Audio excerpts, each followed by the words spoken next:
I recently watched the Netflix series Adolescence, and don't worry, no spoilers, but it really hit me. It made me think about how much the world has changed, especially with social media shaping how we want to see ourselves and how we want to be seen.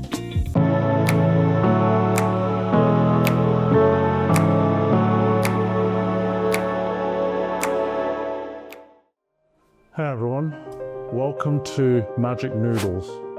I'm Ronnie, and here we blend illusion with truth. Today's episode isn't about performing magic. It's about why we feel the need to perform at all. After watching Adolescence, I couldn't stop thinking maybe magic isn't just about entertainment. Maybe it's how we hide our fear, our need for validation, our messy, unfinished selves. Let's talk about that. Before we dive in, I've got an egg and watercress sandwich. A solid choice if you ask me.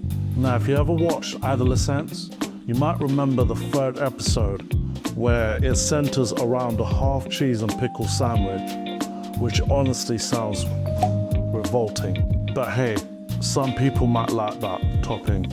Anyways, let's get into it.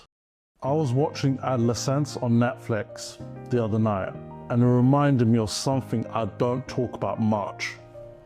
Failure. Especially when it's in public. Years ago at my old job, we would always have monthly company-wide meetings, and there would be hundreds of people, and I would always volunteer and ask the CEO, can I perform a magic trick? Something I've done multiple times before in front of everyone and successfully performed the trick. But I remember this as if it was yesterday. I completely messed up a trick in front of everyone. And for a split second, I wanted to disappear, like actually vanish. Most people would give up after something like that. But before I got interested in performing magic tricks, I came across a talk by Denzel Washington. He said, if you're not failing, you're not even trying. And that stuck with me, because here's the truth. Whether it's magic or life, failure is part of growth. You should never feel ashamed for messing up, not in a trick, not in real life, unless you've hurt someone mentally or physically for your own benefit. Failure isn't shameful, it's part of being human. If you fail performing a trick, there's always tomorrow, a bigger crowd, where you can work on the mistakes you did to perform the trick even better. What I'm trying to say is, never fall under the trap, everything needs to be perfect. Strive for perfection, yes, but never lose reality it's a magic trick or illusion at the end of the day. That's something Adolescence really captured. The pressure to be perfect for someone and how scary it is to fall short. But falling short is how we grow. I want to talk about something most magicians don't. The dark side of magic. See, when I was watching Adolescence, I noticed this undercurrent how people use what they know or who they are to manipulate others, to impress, to intimidate. And it hit me. We do that in magic too. Magic is built on deception.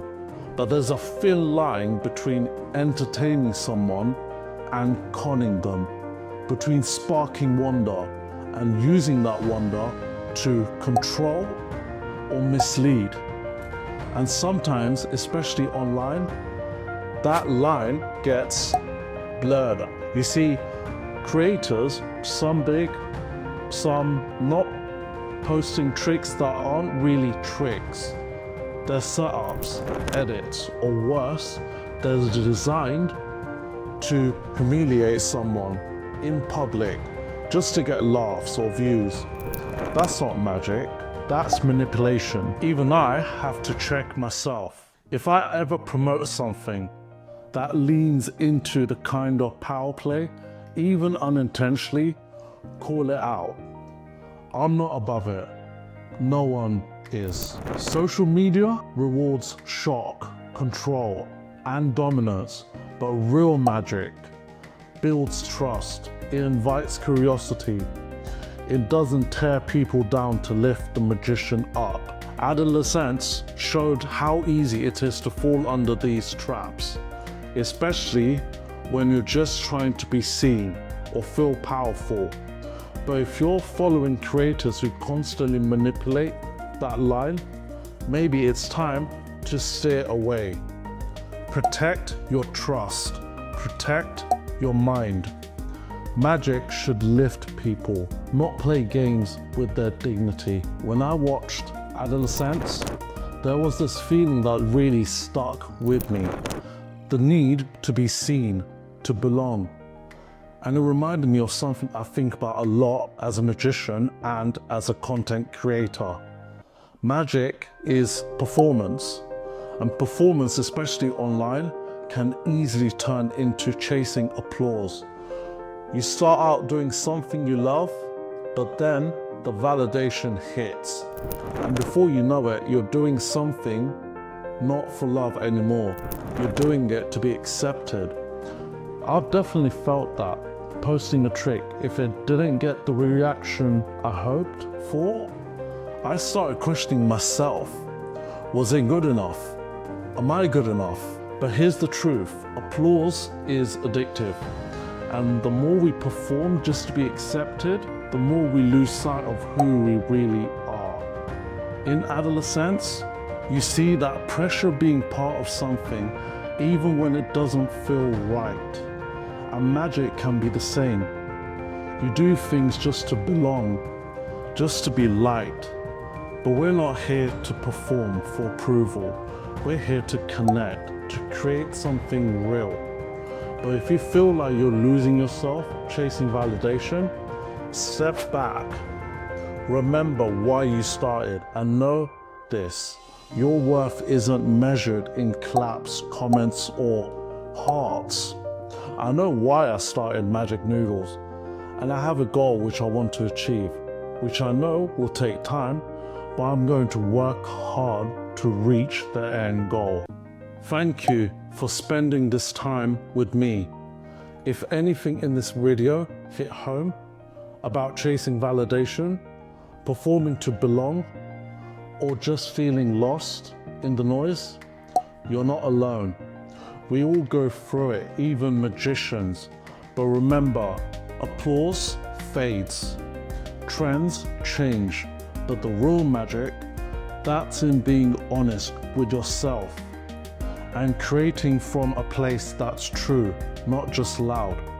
So keep showing up, keep failing, keep growing, and above all, don't perform to be accepted. Create to be understood. I'm Ronnie, this is Magic Noodles, and I'll see you next time.